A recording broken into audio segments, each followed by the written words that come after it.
এত লেট করলে হবে?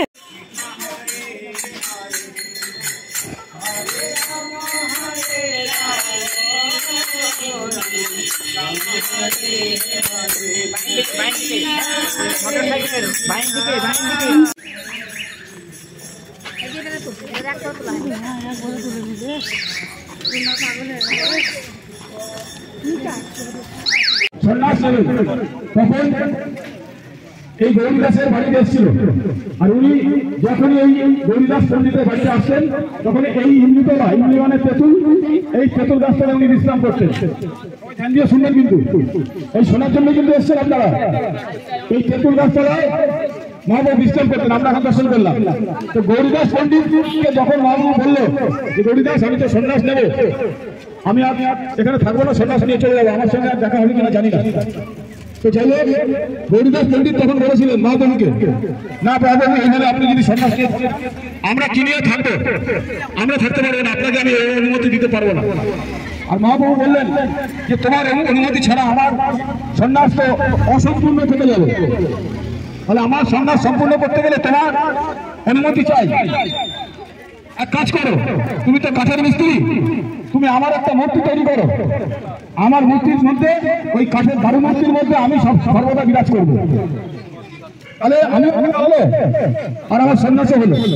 তো গৌরীদাস পণ্ডিতকে অনেক বুঝিয়ে সুঝিয়ে কাঠের মূর্তি গৌরীদাস পণ্ডিত বানালো এবং মূর্তিকে রেখে ওই মন্দিরে মূর্তিকে রেখে মহাপ্রভু সন্ন্যাস নেওয়ার জন্য পাশেই গঙ্গার ঘাটের দিকে এগিয়ে গেছে। তখন গৌরীদাস পণ্ডিত ভাবলো যে আমাকে তো পুতুল দিয়ে দৌড়ে গঙ্গার ঘাটে গেছে গৌরীদাস পণ্ডিত, গিয়ে বলছে আমি তোমাকে অনুমতি দিতে পারবো না, তুমি আমাকে পুতুল দিয়ে সন্তুষ্ট করতে চাইছো, আমি ওই পুতুলে সন্তুষ্ট নয়। তখন মহাপ্রভু বললেন যে ওই পুতুলের মধ্যে আমি বিরাজ করবো তো সবসময়, কোনো কথাই তিনি শুনতে চাইলেন না।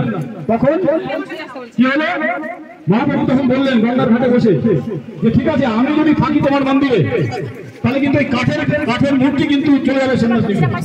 ঝলক দর্শন কেন, এই মূর্তির ভেতরে প্রাণ রয়েছে এবং ভক্তি ভরে এই মূর্তির সামনে যদি মহাপ্রভুকে ধ্যান করে এবং মহাপ্রভু অত্যন্ত খুশি হয়ে তার ঘরে চলে যায়। বহুবার অনেক ভক্তের সঙ্গে এই কাঠের বিগ্রহ কিন্তু চলে গেছে এবং আবার পুজো পেতে এই কাঠের মূর্তিকে আনা হয়েছে। এই হচ্ছে এখানকার বিগ্রহ, এইখানকার মাহাত্ম্য আপনারা শ্রবণ করলেন। এইবার আমরা ধীরে ধীরে শশা গঙ্গার ঘাটের দিকে যাবো, দেখি ওখান থেকে আমরা চলে যাবো।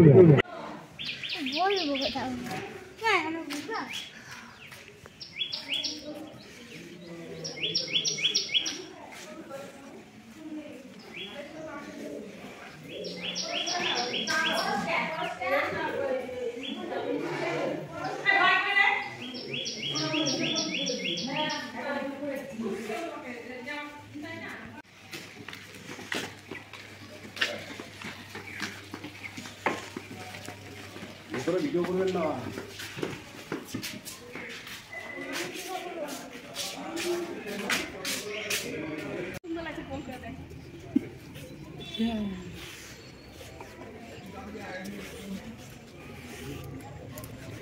একটা সাদা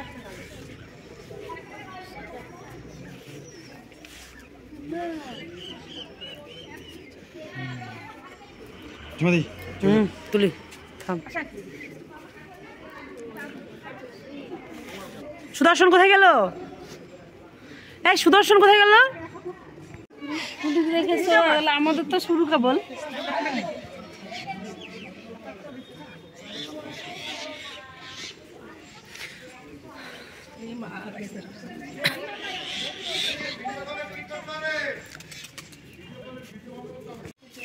না না সবাই সব করে দিয়েছে, সবাই 1 ঘন্টা লাগবে পূজা করতে গেলে।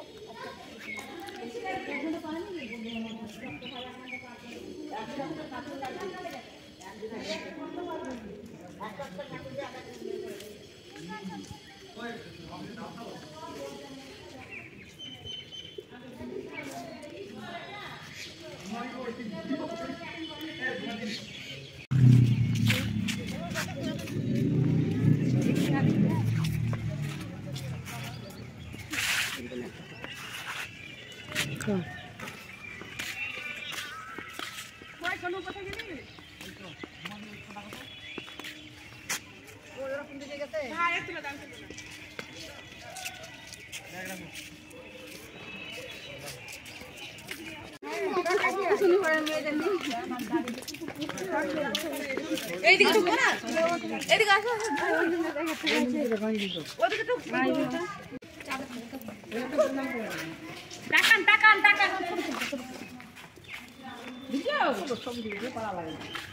ভিতরে যাওয়া যাবে না।